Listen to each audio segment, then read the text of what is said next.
नमस्कार प्रेक्षकांनो, आज आपण पाहणार आहोत मुरंबा मालिकेचा सविस्तर भाग. चला तर मग सुरू करूया. आजचा भाग अक्षरशः भावनांचा स्फोट घेऊन येतो. रमा शेवटी स्वतःच्या मनाचा आवाज ऐकायचं ठरवते. ती साई समोर स्पष्ट बोलते की तिचं त्याच्यावर प्रेम नाही आणि ती जबरदस्तीने हे लग्न करू शकत नाही.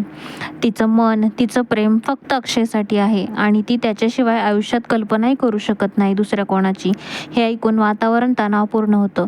साई तिचा हात घट्ट धरून ठेवतो, जणू काही ती निसटून जाईल या भीतीने.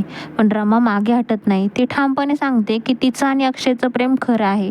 स्वरा सुद्धा पुढे येते आणि सांगते की दोन प्रेम करणाऱ्या माणसांना वेगळं करणं चुकीचं आहे. त्या क्षणी साईला आरोहीचे शब्द आठवतात, तिच्या आईवडिलांच्या प्रेमाबद्दलचे, आणि त्या आठवणींनी साईच्या मनात थोडासा मोठा बदल घडतो. आणि मग येतो अनपेक्षित वळण. साई स्वतःहूनच रमाचा हात सोडतो. तो शांतपणे सांगतो की त्याला हवं तेच त्याने केलं. रमाने स्वतःची मनाची कबुली करून घेतली. तो मान्य करतो की हे लग्न तोही मनापासून करत नव्हता. फक्त रमाने स्वतःच्या भावना स्वीकाराव्यात म्हणून तो तितक्या टप्प्यापर्यंत आला. मंगळसूत्र घालण्याआधी तेव्हा तरी तिने सत्य बोलावं याचं त्याला समाधान असतं. रमा थक्क होते. ती कृतज्ञतेने साईला मिठी मारते. तिच्या डोळ्यात पाणी असतं पण मनात हलकं वाटत असतं.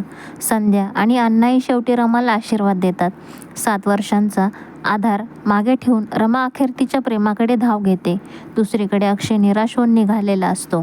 त्याच्यासोबत आरोही असते. व्हॅलेंटाईन डे असल्यामुळे वातावरणात वेगळीच भावना आहे. पण अक्षयच्या मनात रिकामेपणा. त्याला वाटतं रमा आता कायमची दूर गेली आहे. आणि इथेच घडतो सिनेमा स्टाईल सीन. रस्त्यावर प्रचंड ट्रॅफिक.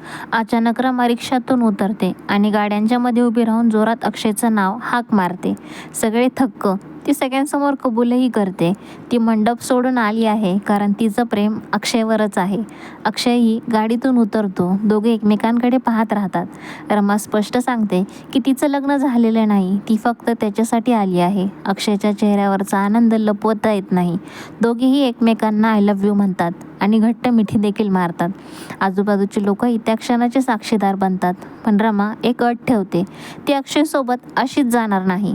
मंगळसूत्र तो तिच्या गळ्यात घालेल तेव्हाच ती त्याच्या घरी जाईल. लोक रस्त्यावरच लग्न लावून द्या म्हणतात, पण अक्षय ठाम असतो.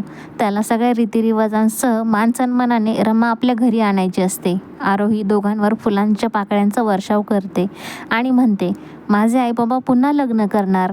तो क्षण अक्षरशः कुटुंब पूर्ण झाल्याचा असतो. पुढील भागात सगळे पुन्हा एकत्र येतात आणि ठरवतात की रमा आणि अक्षयचं लग्न सोहळ्यांच्या विधींना पुन्हा सुरुवात करूया. पण इथेही मोठा ट्विस्ट आहे. रमाच्या खोलीत अक्षयला प्रवेश नाही. रमा त्याला उघड चॅलेंज देते की सगळ्यांसमोर येऊन दाखवा. अक्षय ते आव्हान स्वीकारतो. तर प्रेक्षकांनो, आजचा भाग तुम्हाला कसा वाटला? साईचा त्याग, रमाचा धाडसी निर्णय आणि अक्षय रमाची भावनिक भेट, सगळंच एका सिनेमॅटिक लेवलपर्यंत होतं. तुमचं मत कमेंटमध्ये नक्की सांगा. तर मंडळी, तुम्ही तुमच्या आयुष्यातला अनमोल वेळ देऊन हा व्हिडिओ पाहिलात त्यासाठी मी तुमची मनापासून आभारी आहे. भेटूयात आपण पुढच्या भागामध्ये. तोपर्यंत चॅनलला सबस्क्राईब करायला विसरू नका. लाईक करा आणि कमेंटमध्ये तुमचं मत नक्की कळवा. धन्यवाद मंडळी.